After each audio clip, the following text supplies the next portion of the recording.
This is the Whole Care Network.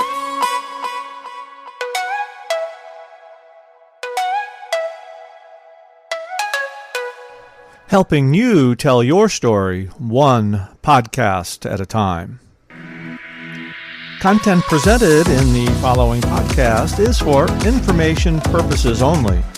Views and opinions expressed in this podcast are solely those of the host and guest and may not represent the views and opinions of the Whole Care Network.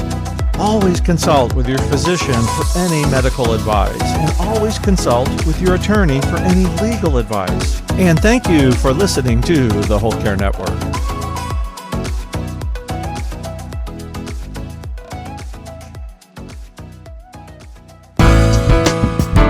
I think every death is so individual. And so to me, it's not about these adjectives of good or bad, but it's more, what do we come away from the experience with? And there are people who come away feeling like it was a transformational experience for them in a positive way. And there are people who come away saying that was hugely traumatic and I'm wrecked by the way that death went. This is the Heart of Hospice podcast with Helen Bauer. Diane Hullet, End of Life coach and host of the Best Life, Best Death podcast, is my guest today. Whether you're a family caregiver or an end-of-life professional, the Heart of Hospice is here to enhance your hospice experience by connecting you with information you can use about end-of-life care.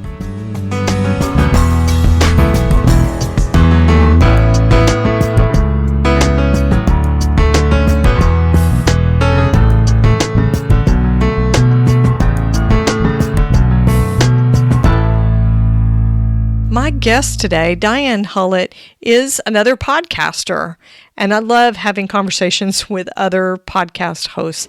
Diane is a conscious dying end-of-life coach and an educator, but she was previously a teacher for 30 years. She felt drawn to end-of-life care after she had several personal experiences, in fact, 8 personal experiences with relatives who were dying. She trained with the Conscious Dying Institute, and through conversations, she hopes that she helps people feel less afraid, to develop clarity and walk through life with a deeper understanding of themselves. She believes in expanding these conversations as widely as possible. So through her work, she strives to reach a variety of audiences.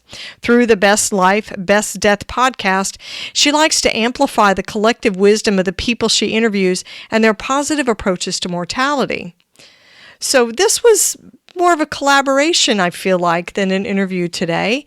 You're going to be able to find this episode on Diane's podcast as well. So you'll be able to go in and check out the Best Life, Best Death podcast and listen to it. We're thankful for her collaboration with us. Diane's going to be talking about the story of her mother-in-law and how she was open to all the different disciplines hospice offered when her father-in-law was dying, and how her mother-in-law was open to all the resources. Diane says that openness allowed the family to receive tremendous support during and after the hospice experience. And Diane shares some things she wants for her own end-of-life experience, including her playlist and the smells that she wants when she's at the end of her life. It's a very interesting thing. She's also going to be sharing what she considers her greatest challenge to end-of-life conversations. So here's my discussion with Best Life, Best Death host Diane Hullet.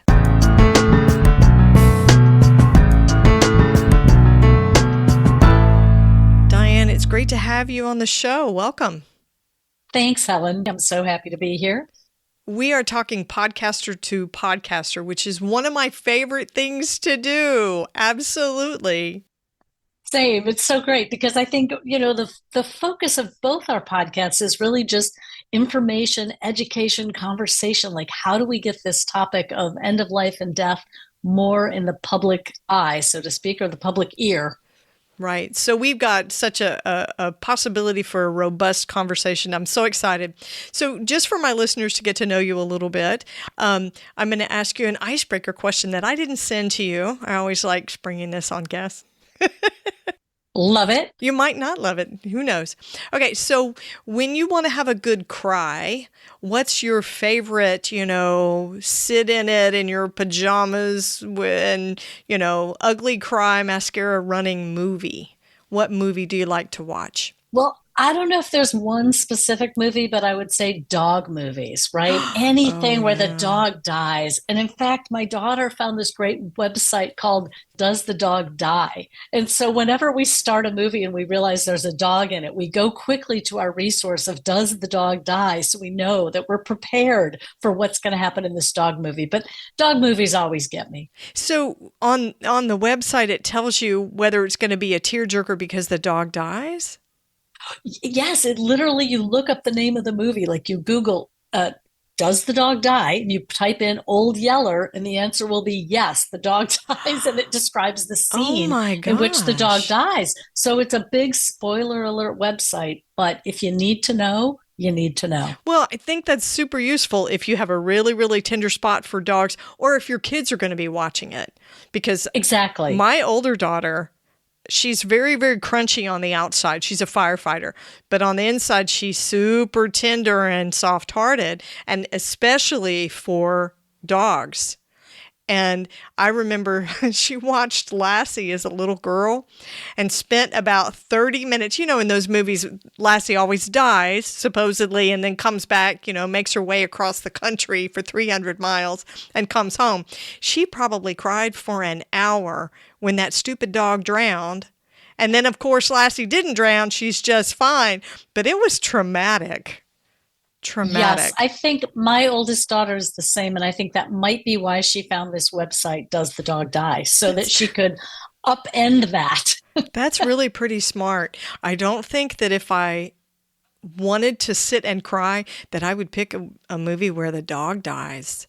Something sentimental might be good, like The Notebook or something like that. But when the dog dies, I don't Well, know. you said ugly crying. I'm just going right to it. I love it. I love it. That's hilarious. I'll have to remember that website. Well, we're going to switch gears because now we're going to be talking about the work that you do in end-of-life care and how you're educating and supporting folks that are dealing with serious illness. And of course, everything we go back to is hospice. Tell me about your experiences with hospice that sort of drew you into the work that you're doing these days. Yeah, absolutely, Helen. Good question. I mean, I think almost everyone in end of life work has something that has brought them there. And I think for me, it's a little different than some people because often people had an experience that was negative around a death that didn't go well or that was a sudden death. And my experience is a little bit more almost like gentle than that. I feel like I've had 8 older relatives all die basically at home with hospice.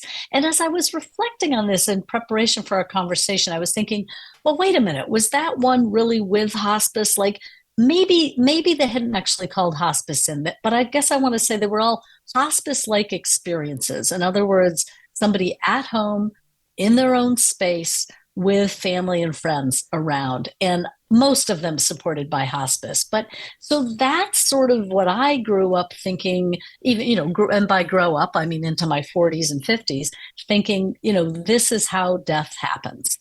And that isn't how a lot of modern death happens. A lot of current deaths happen in hospital settings, which is not always wrong. Sometimes that's how it needs to happen. I try to get away from like good, bad, right, wrong. There's no Right. such thing as a death gone wrong, but I do think there are better supported deaths for the family and for the dying person. So, 8 family members on hospice between my family and my husband's family, that's a lot of people to experience the care and support and community that is possible at the end of life.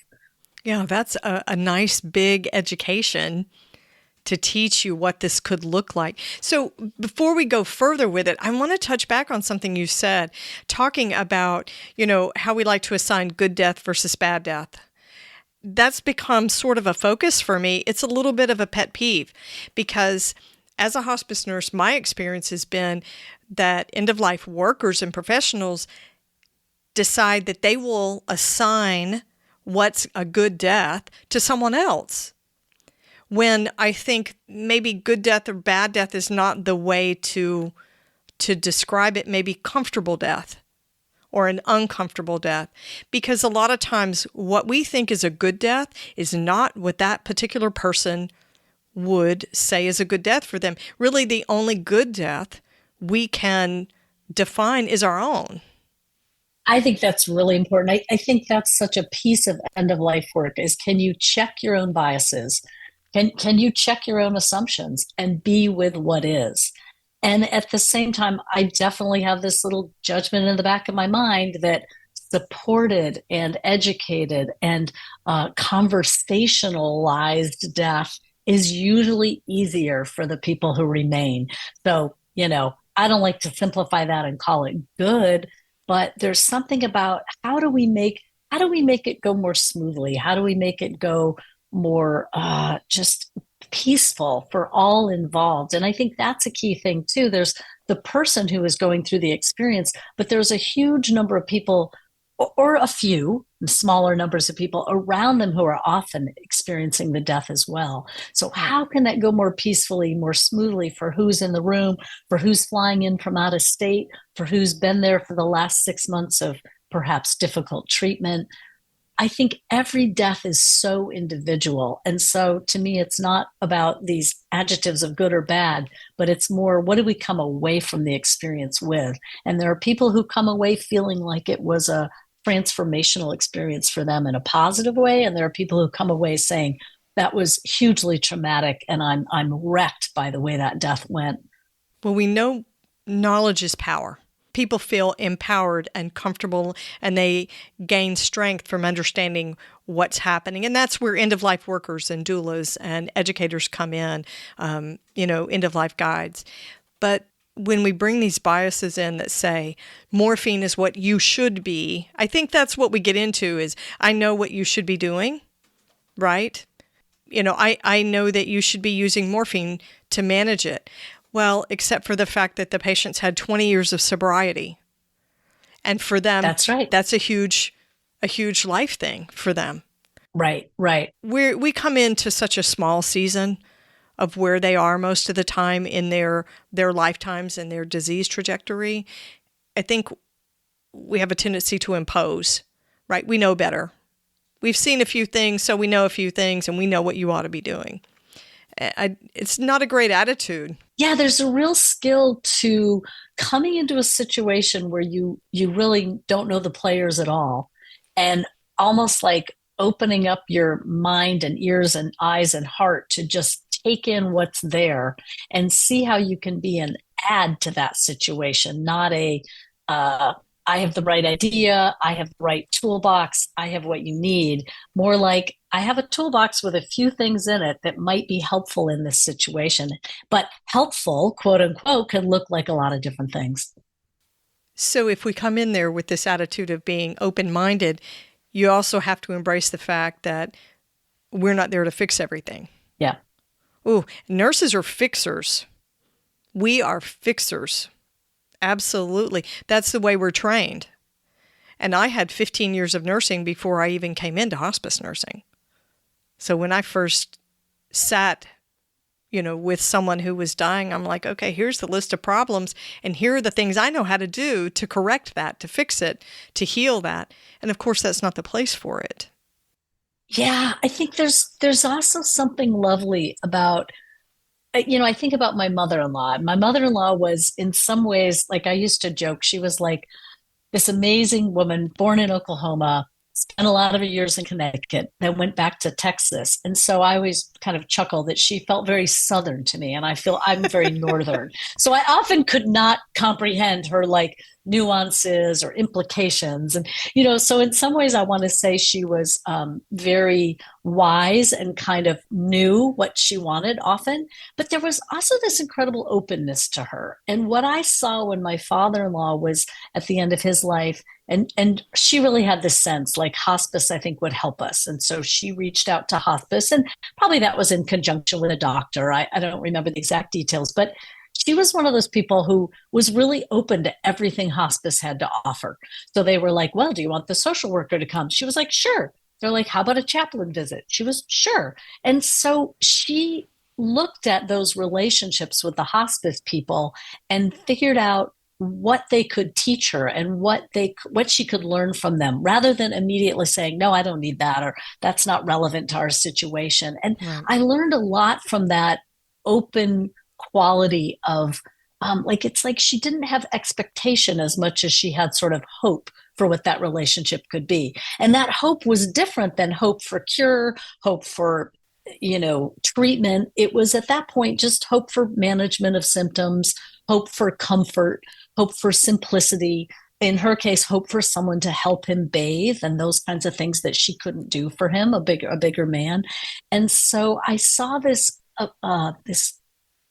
I watched her have this kind of ability to be open to what was presented to her and then take what was helpful. And I often think of that as a model for how can we learn when, she was thrown into this situation too. She didn't exactly know what hospice could offer or what she could gain from it, but she knew it was a place of, not a place, she knew it was a relationship of hope and possibility and support. Yeah, it's expectancy versus expectation. Exactly. Well, and, we don't talk about it a whole lot coming from the patient and the caregiver perspective, but when it comes to bias, there's a lot of bias coming from the patient and the caregiver. They don't understand who we are. They have sort of assigned the roles of end-of-life workers. They know exactly who they want and don't want based on who they believe we are, without getting to know us. So we step into that as end-of-life workers. Same thing for doulas or conscious dying educators and guides and things like that. Anybody who works in end-of-life care, they sort of either don't have any idea what we do, like chaplains, so we say no, or like you're saying, they think the role isn't relevant. Exactly. The help that they could provide isn't relevant. We don't need that. Exactly. We don't need a social worker, right? We don't need Medicaid. So we don't need a social worker.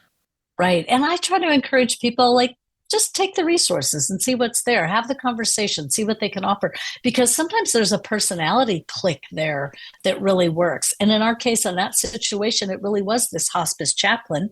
We weren't a highly religious family. Donna grew up attending a church, but this hospice chaplain, which I might have said, oh, no, we don't need a meeting with a chaplain. She turned out to be absolutely key in supporting both my in-laws and my husband and I and our young daughter, kind of in just the context of what was happening and the spirituality of what was happening, the spirit base. And she ended up being a big part of the memorial service for my father-in-law. And she was just lovely. And we never would have known that. We never would have known how she would help us hold the situation. And sometimes I think that word hold is really key. It sounds kind of woo-woo, but it really is. When you're a caregiver, you need help metaphorically and literally holding the situation. And I think that's what hospice does so beautifully. Whatever the role of the person, there's a level of holding that matters to the caregivers and to the dying.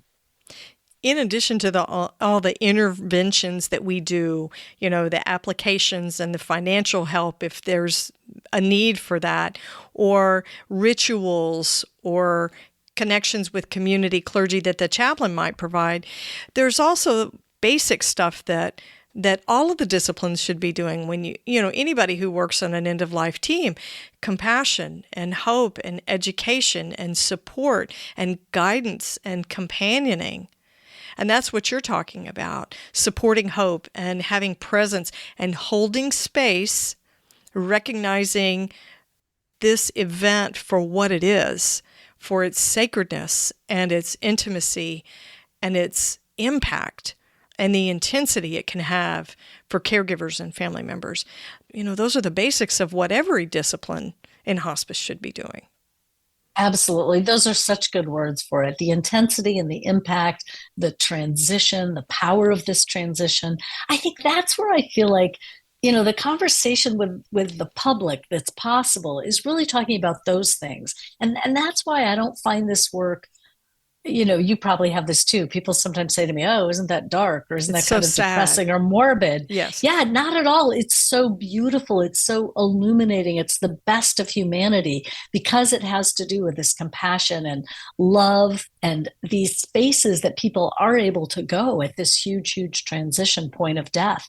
So to somehow bring that out of this, this cultural arm's length that we would like to have around death.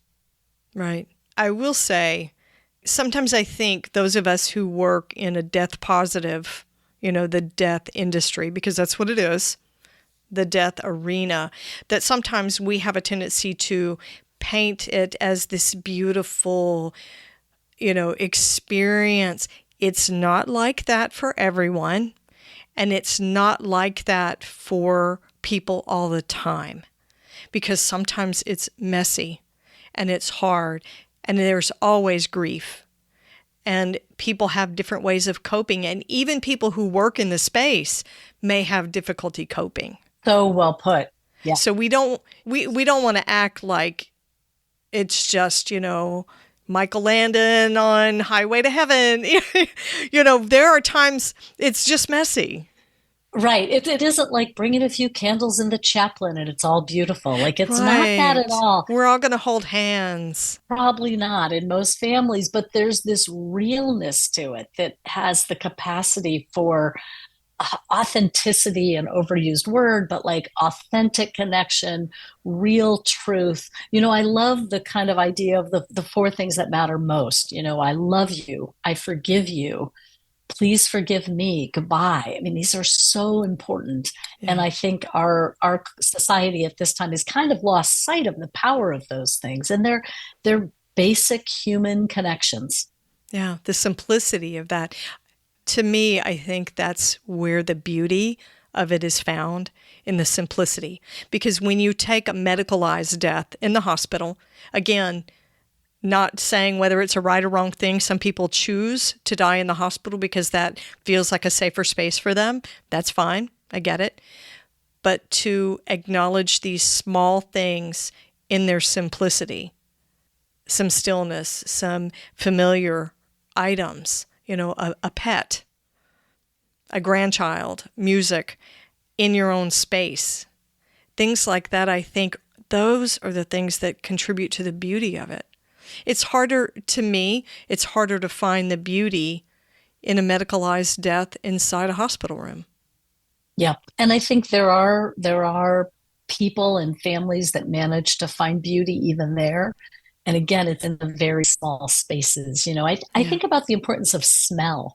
Like, it's funny. People often talk about an end of life playlist. And every time I kind of go into, Diane, what's your end of life playlist? I always bump up against, I think it's silence. Like for me, it's silence rather than particular music. Yeah. But then I think about the importance of smells. And I think, boy, if I were in the hospital, I sure would like a different smell. Right? Like whether it was some incense or some lavender or some tiger lilies. I don't know what it would be, but smell would matter a lot to me. Whereas music, I'm like, I think I would just want silence and the simplicity of that. But most people love have like the idea of what music they'd love to hear if they were at the end. So it's just interesting. Everybody's a little different. And what I always say to people is like, so find yours. Like yours is unique. And this doesn't have to be some kind of tragic thing to sit with. How do you sit with it with some curiosity and interest about who you are and what matters to you? Yeah, to lean into it. I never thought about that. We talk about music all the time at End of Life, right? Have a playlist or whatever seems uplifting to you, sacred or secular, it doesn't make any difference. But okay, for someone who enjoys the stillness, to have that quiet, right. And then so engage the other senses. And you can do that. It can be tacit, right? Because you don't have to have a playlist. You don't have to be looking up something on your phone. You don't have to do any prep for it. So say you just brought a diffuser into the room. Right. And let's face it, facilities don't smell nice. No, they don't. Nope. They smell like bleach and sick people. I mean, let's just be honest. They don't smell good. I think the sense of smell whether it's in illness or in end of life, is a really powerful one and maybe underutilized. I don't know. A lot of people also do carry, little oils and things with them in their Sure. doula kit, but it's something to consider. What are your favorite smells? And you can sort of add that to your list of things. It's funny. I was thinking, have I mentioned this to my spouse? Does my husband know that I probably want silence? Because he's a huge music person. He Oh, loves yeah. music. And so I know that for him, music would be important. But I think about this, in terms of, well, if I can't speak for myself and say, hey, turn that down, I should probably let someone know about the silence piece, that I don't think I'd mind silence. Oh, I love it. So that's really part of an advanced care plan, the enriched advanced care planning, right? Not your advanced directive that everybody signs and witnesses, or a directive to physicians, but that advanced care planning conversation that you have with the people who are going to surround you. Yeah, you better tell him. Yes. He's going to have Rod Stewart playing in the background. Yeah, exactly. Exactly. I love it. So what scent would you want to have in your room? Well, I think for me, as I said, it's about kind of these softer smells, quite a lot of silence. I mean, if I could plan it, I would be at home in my own space, right? Or Right. maybe in a hospital bed that was somewhere more prominent in the house than a bedroom, one or the other. But I think for me, there's something about, I have this sense that at the end of life, there's a lot about pulling in. And so for me, who's fairly extroverted and likes to be out, there's something about respecting and feeling in myself that energy of kind of pulling in and letting that be a piece of the letting go. Yeah. So I think that when I talk to people, what's your way of being with those you want to be with, but what's also your way of pulling in and quieting. At the end of life, we're letting go of our bonds to this world. We're letting go of food. We're letting go of the ways we have known to be in this body and be in this world. And that is part of the transition. So how for you, everybody's different. How do you begin to let go of those things? And maybe some of it is for some immersion in them, but at some point it's a pulling in, it's a more sleeping, it's a more quieting, it's the body beginning to stop its physical time here. Yeah. And what does any one of us want for that?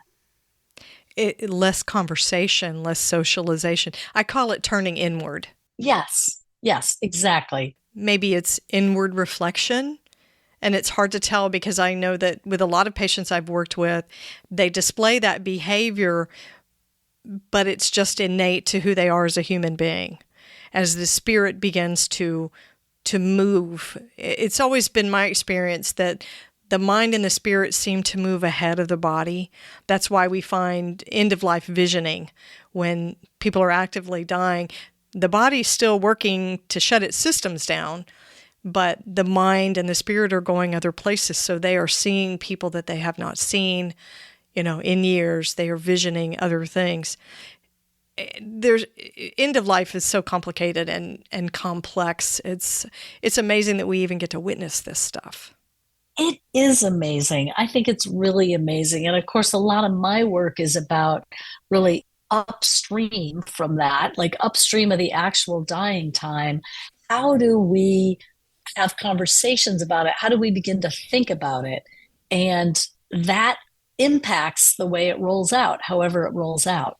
So I love this possibility of, opening it up for people as a genuine thing. I had one podcast conversation with Jade Adgate, and Jade and I talked about books. We had this great conversation about books, and she said, I think books are the first real way that people can begin to think about end of life, because almost any book you read, novel, has some kind of relationship to death in it. Some character dies, something happens. Sometimes it's a main part of the story, sometimes it's not.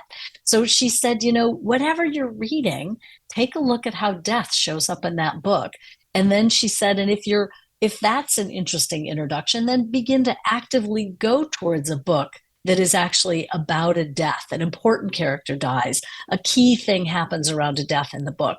And she said, there's so many books like that. And she said, that can all be before you actually read a book like When Breath Becomes Air, or gosh, what's another classic one? The Art of Dying Well, like a book that's actually about dying, Yes. or Amy Bloom's book, In Love. I mean, those tackle death directly. But even before the directness, there's a lot of opportunity to explore death and watch your own relationship to it as you read the book. And I thought that was such a great, gentle way to say to people, it's okay to think about this. You're thinking about it anyway. And a book is more of a gentle introduction than what we see in the media, right? I just saw a great article just the other day that said most of the deaths we see are violent deaths that we see on TV. Yes. And did you see that too? I did. And how inaccurate that is. That completely most deaths unrealistic. are not what we see. No. Yeah. So there's something about, we take in through our society's kind of cultural images and media, we take in a lot of violent deaths. And of course, in the news, that's a whole other piece. But how do we take in death as a more natural human experience? And one of the ways is through reading about it. And that, I think, is a great way for people who are on the fringe. They want to dip their toe in the water, but they're a little scared to dip their toe in the water. Right. It's pretty intense. I never thought about almost every book. So if you think about it, Little Women, spoiler alert, right? Little Women, Harry Potter, every fairy tale that's ever been written, if you think about it, half of those characters were orphaned at some point. Always. Yeah. The mother dies. Yeah, stepmother, Disney, the mother dies. Yep. Yeah. I never thought about that. No, it's really powerful when you begin to kind of notice and sort of see how that impacts people's experience in the book and in autobiographies too. I read a lot of autobiographies. It's funny. There was something happened maybe in the pandemic where my mom and I were both like, life is stranger than fiction. Like neither of us could read fiction at that time. We just started reading more and more nonfiction and autobiographies just because it felt, again, life was so surreal for a while. Yeah. Yeah. It's funny. I stopped reading during the pandemic. Almost completely. I don't know why. Music. I also stopped listening to music during the pandemic. I don't know. It impacted people so differently. It was such a strange thing for us.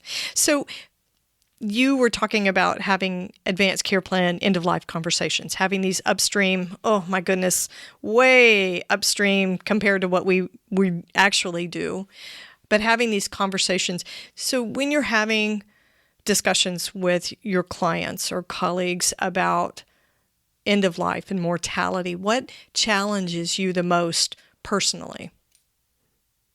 Well, I think that really ties back to where we started, right, Helen? I think what challenges me most personally is dropping my agenda, dropping that I think I know. Yeah. And then coupled with that is a challenge is how individual people are and how individual families are. But every family is this complex dynamic, right? It's so beautiful, right? Because it's like a yin yang thing. You're dropping your own assumptions. You're watching other people play out their assumptions, and you're just trying to make a little more space. I think of it as like making a little more space for everything to just be present. So I think, that's kind of a funny way to say it, but the challenge is my own piece and then other people's piece and responding to what they bring and what they want. So not teasing it out with my own agenda and biases, but really trying to listen to what it is people say they want and amplifying that for them. Right. So not going in with the intention of thinking these people are wrong in the way they believe or what they think or what they want to do. So it goes back to, I'm going to fix this. They need fixing. Of course, not everything needs to be fixed, and we're not in charge of fixing it. But I think it's difficult. It's quite a fine-tuned balancing act to make space, respectful space for each voice. When you talk about family conferences or, even when you're just having, I still would call it a family conference, I guess, with a patient, a spouse, and some children, to make sure that each of these people feel seen and heard in a conversation in respectful ways. And then you got to blend in whatever dysfunction or dynamic or conflict, because let's face it, all of that is real. We can talk about the beauty of it because there's always the potential for beauty in these conversations and meaning and connection. But there's also a lot of crap that comes with it because death is messy. Well, and I think it's death, it's end of life, it's aging, right? All of that is messy. And I think about how often, these conversations with families are so multifaceted. It's multi-pronged, multifaceted.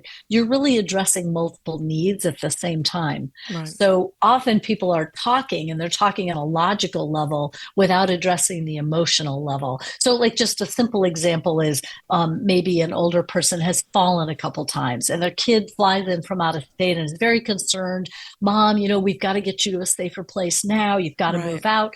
Well, okay, so one level of that conversation is the logistics. How does the older person stay safe in their home?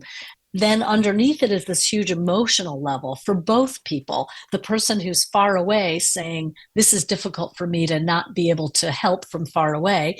The person who wants to stay where they are, feeling manipulated and pushed by this younger generation. And I'm making this story simple, right? Like these are so much more complicated. Oh, Add sure. 2 more kids, one who lives close by, add a step parent, it's Yes. very complex. So I think we have to approach conversations like this in our own families and for friends and all the generations involved. We have to approach them understanding that there are multiple needs in the conversation, that it won't all get addressed in one conversation, that if we can help understand what's underneath the initial resistance or the initial frustration, then often addressing and hearing that emotional need can shift whatever needs to happen on the practical level, right? Yeah. So it's very nuanced, and we have to look at all the different levels of input and levels of emotion that are happening at the same time that there's some logistics happening. And, I had a podcast recently, gosh, I guess it's going to go up in January, but it'll be a conversation where what we kind of said as we were talking is that elder care is episodic, right? It's almost never linear. It's just episodic. Something happens and we react. Right. Something happens and we have to do something. But what is it that we have to do? So I think about, how do we set ourselves up to be prepared for these episodes that come, that allow us to have these multi-leveled conversations that are successful for everyone, so that there's some win-win. Somebody doesn't feel like they got everything taken away. Somebody else doesn't feel like they can't manage. Right. It's very hard. It is. The nuanced part of those conversations is just immense. It's very complex. So say you address the logistics. Let's find a safe place for mom to live. Okay, we're going to look at the psychosocial and emotional impact of that. She's going to be moving from a home that she's been in for 50 years, maybe to another town where her husband may be buried where she's living in that same town, but we want to move her out to where we are. We see younger people do this. I went through this with my mom about 5 or 6 years ago. My siblings and I began to push her. And, it's funny now, I feel guilty about what we did. We pushed her a little bit and she didn't want to do it, but the house was completely unsafe. And we knew with her mobility changes that it was only going to get worse. And so we were trying to be proactive and we looked at the financial part of it. I don't think we addressed the psychosocial and emotional impact of it for my mom. We really didn't. It's difficult. It's difficult, right? Because I think as the grown child, you don't want to hear how unhappy they are about this because you're trying to solve this logistical problem and this safety problem, which is a big emotional level too. Right. I think there's something really important that we don't do well, which is that and I would have to separate dementia and mental capacity out of this, right? But we don't do well with believing and knowing that elders have a huge right to their autonomy and they get to have that. And it's very difficult, especially as disparate as we are living all over. It's very difficult. I think the happiest family, I don't know if that's the phrase, but like the most empowered people I see when they're older, they've made choices along the way they have made their own choices. They have downsized in their 60s. They have decided to move to a one-story home or apartment in their 70s. So they have proactively chosen the change different than feeling like it was imposed on them. And it's very difficult to do that. But I think what I see is that older people who make that choice are usually happier that they made it than the people who feel like it got made for them. And maybe they were super tired and didn't want to do it at 85. Right. But by then, safety had become paramount. So these are complex things. It's easy to at 58 look ahead and say, "Oh, I won't do that." But who knows what any one of us will do, right? Oh no, I figure I'll make all my own mistakes. But those conversations with my mom, and I have two siblings, and I live remotely about an hour and a half away. They live a lot closer, so they do a lot of the maintenance stuff with my mom, a lot of helping stuff. But it was the typical two-story house, no personal living areas on the bottom floor, a bathroom she wasn't going to be able to get in and out of. But with my mother, there was a complete wall of unwillingness to accept that things were changing. She was going to be incapable at some point. And we were more focused on the safety thing, the logistics of the safety. Forget about the stupid emotional impact. She had fallen so many times, and we were told the next fall would be catastrophic. And here she was, stubborn as a mule. And I'm like, this is ridiculous. So hard. We weren't even guilty or anything at that point. We weren't sad or, worried about my mother's emotional status. We were just pissed off because she was being so obstinate about it. Right. Oh, your listeners are going, well, in my family, right? Yeah. Everybody, I think everybody over 50, unless you had the difficulty of your parents dying young, you're coping with this, and they are at some age and still pretty capable, or they are at some age and less capable. And so how do we do this? And, more and more people are aging. Demographically, this is going to get bigger and bigger. I think it'll be interesting if we end up seeing more people who move in with their kids. And I wonder about, some families do that really successfully, move mom in with them and have a good relationship, and mom's able to be with them the last year or 6 months or 2 years of their life. And sometimes that's really powerful. Not everybody can handle it on either generation or for multiple reasons. Oh, yeah. It's like, my mom cannot live with us. My siblings and I are a little bit disrespectful. It's kind of a coping mechanism. We love my mom, and we make sure that she gets the very best of care and everything that she needs. But we have a tendency, my brother will call when my mother's been up to some shenanigan, and he'll say, well, your mother did this. Yeah. And if she's really been a mess, we will have a conversation, my brother and I, and we will say my sister's name, your sister's mother. With this disclaimer, she doesn't belong to me. She's got to be somebody else's problem because she's being a toot. Yeah, totally. Yeah. I think I remember that with dogs. My mom would be like, well, your dog was a bad dog today. And I'm thinking, I haven't lived at home in 10 years. What do you mean? I did that with my kids. My husband would come home and I'm like, your daughter did this and this and this today. Yeah, and maybe it's a little bit of blame or shifting of responsibility, but we did try to empower my mother in her decision making. And I think that's the most important thing when you are having those end of life discussions. It really does have to be all about that person. You don't have to like it, but you can respect it. Yeah, I think it's so important. I try to do a lot of my work upstream, right? So my podcast is one way that I try to amplify these upstream conversations and encourage people to talk to their family members. And then, I teach classes. So I teach classes on Zoom. Just because I started on Zoom, I haven't really switched to in person because I don't know if we're going back to the days of where people over 60 want to get in their car and drive to the church basement across town at night. I don't know. It's pretty nice to just get a cup of tea and sign on Zoom with Diane. So the classes I teach really take people through this kind of process and this experience of confronting aging and death. And it's really something when we do that. And I find that the people who like that work the most, the quality that they share is that they are curious.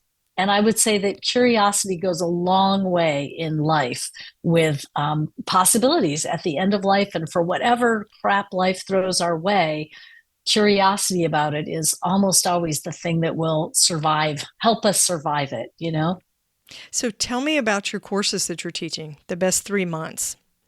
Well, Best 3 Months is a curriculum founded by the Conscious Dying Institute, where I did my training, my doula and my coach training. And what I love about it is it's very, I want to say it's almost a little in your face. I mean, when I tell people about it, they're a little shocked. But as I said, most people come into the class with some curiosity, and they find pretty quickly that this is more interesting to lean into than to lean away from. So in the very first class, what I mean by in your face is in the very first class, I name the date that people in the class, all of us will be dead. And I like to frame it where I say, so 90 days from now, something will happen to us a day or two before, a health event, an accident, something, and we will end up unable to speak for ourselves. So we've got to think through in those 90 days, what matters most to you. And we break life down. And of course, life doesn't break down in these simple silos, but it does simplify it to help in these ways. So we spend a week talk. Usually I do this as a 5-week course. So we talk about these 5 areas of our lives. We talk about the physical, our physical bodies, what's working, what's not working, what would we do differently if we knew we had only 90 days to live. We talk about our spiritual practices, our spiritual life. Where is that? Are we comfortable with that? Is there anything we do different? Do we have any regrets that we want to change? Again, you've got 90 days to change it. We talk about our emotional and our relationship life, and that really comes down to, are there any loose ends? Is there anything where you would be lying there knowing your body was not going to recover, and you would think, oh, I wish I had reached out to so-and-so. I wish I had written that letter. I feel terrible about this one relationship. Now, I will say that I always say non-resolution is a kind of resolution. There are some relationships that you're not going to write the letter because you have come to resolution in yourself that that relationship has ended or that emotional scar is there. But there's still some way that I find people, when they really look at it, those experiences that are emotionally difficult do change in some way when there's this deadline of 90 days. Then we spend the 4th week, we talk about legacy projects. Is there anything that you want to do, that you want to be sure you get done in these 90 days? And people do all kinds of fascinating things, from photo projects to making sure they make a list of who they'd like to have what of their special things. Or people write something, they write letters, or they start a narrative about their life that they've been wanting to do. And finally, on the 5th week, we talk about kind of where you and I started. We talk about this practical care at the end of life and after death care. How do you want to be in these final hours? What do you want to be surrounded by if you could choose it? And what do you choose for your after death care? And there's so many interesting options now that not everybody knows about. So my courses are about looking at these 5 areas of our lives with the knowledge that will be gone at the end of 90 days. And I think what I really love about the class is that what happens is that each person comes up with action steps in that area, in each of those 5 areas, that they can do. And so there's this real quality to it of being a kick in the butt, because we all know, like, I'll take a super simple example. Someone might say, oh, I know I've got to get my advance directive signed, and my partner and I have been talking about it. We've got the paperwork a little bit done, but we haven't quite finished it. And they might try to make an action step that says, work on advance directives. And I say, no, that is not specific enough. Right, it's too vague. What are you going to do? It's too vague. It's too big. You haven't done it in 2 years. So then they might say, well, okay, I'm going to make an appointment with the attorney that we are going to have help us do this. And I say, no, too vague. What's their phone number? And when are you going to make that phone call? Yeah. And so what I love is that very quickly in 5 weeks, people get a lot of momentum is the word. People get a lot of momentum towards these projects that they would like to do. And it's incredibly inspiring for people. I mean, it's funny. I often have people say at the beginning of the class, as we get started, throw some adjectives up in the chat about how you're feeling. And people will say, nervous, excited, curious, uncertain, even scared. People are really unsure about how to unpack this. And by the end of the class, they say they're motivated, they're inspired, they feel more organized, they've got a roadmap for what they need to do. whether they're gone in 90 days or, 90 years old. So there's a quality to it that I love, because it is both this experiential exercise and process of thinking, wow, 90 days, that's not very long. And then it's also this very action-based, pragmatic experience of, okay, here are some things I can actually do to motivate myself and get some things going. So, that's funny. I never thought about it quite this way, but it really, I think the reason I love it so much is that somehow embodies a lot of who I am. Like, I think I'm both sort of big picture, broad thinker, like love that kind of big level. And then I'm also very like pragmatic, like, okay, what have we not done that actually needs to get done and signed, And so there's this quality to it that embodies kind of the best of me. And maybe that's why I love teaching it so much. Well, that's the kind of balance you need when you have those conversations, because we do have the pragmatic, practical stuff that we have to take care of. Who's your decision maker? And do you have that in a legally documented form that's acceptable in your state? Okay, that's great. And have you had all these little nuanced conversations about the details with your decision maker that incorporate mind, body, and spirit needs? Yeah.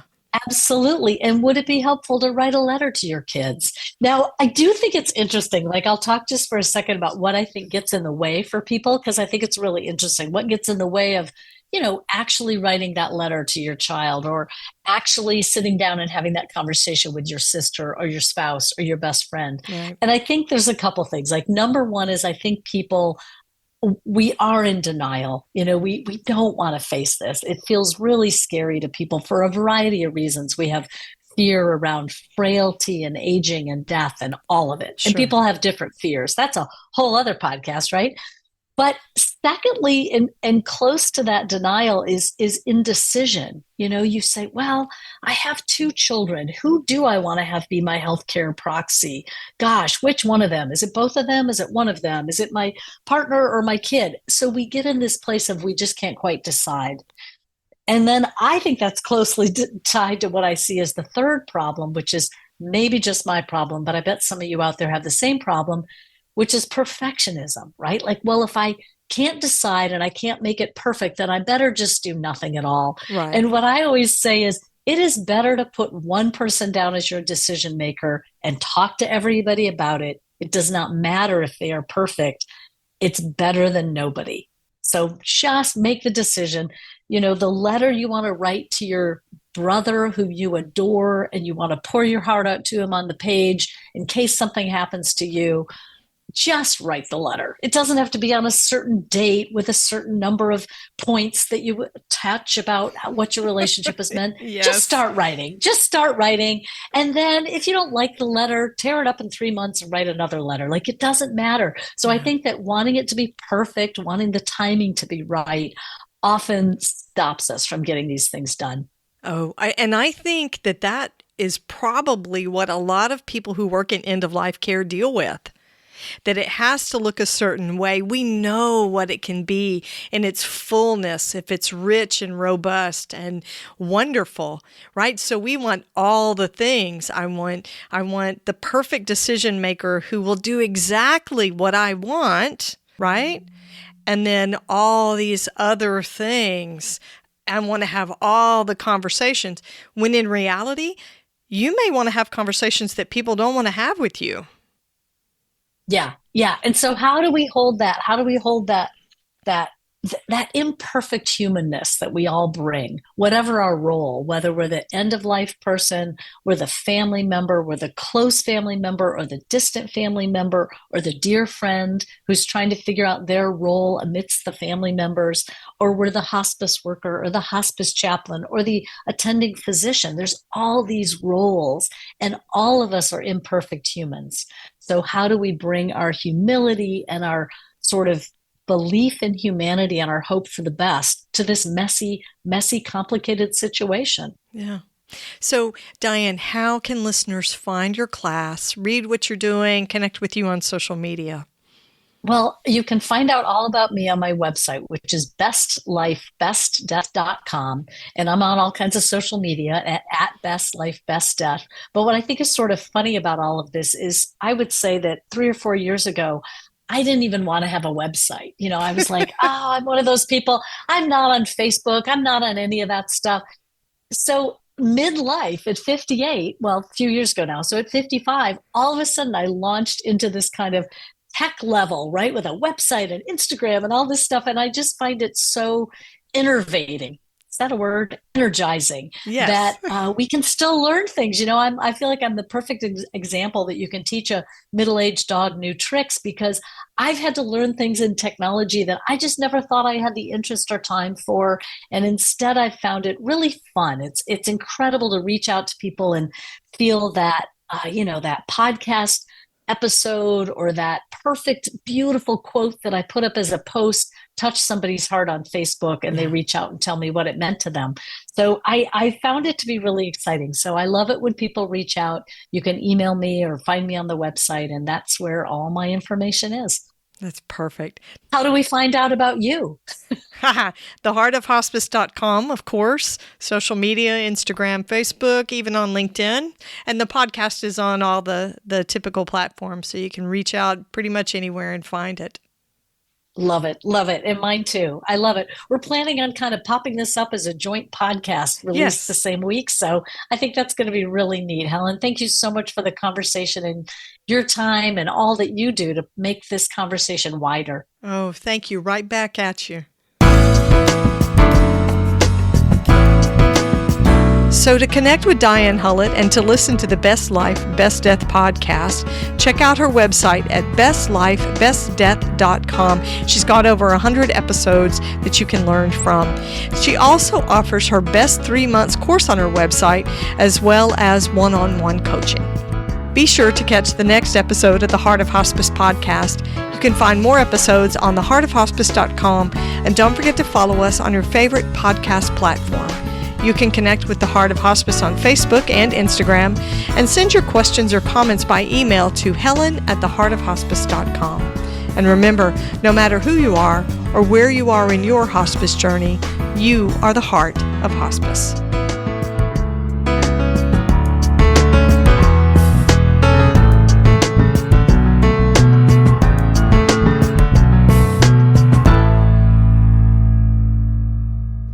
This is the Whole Care Network.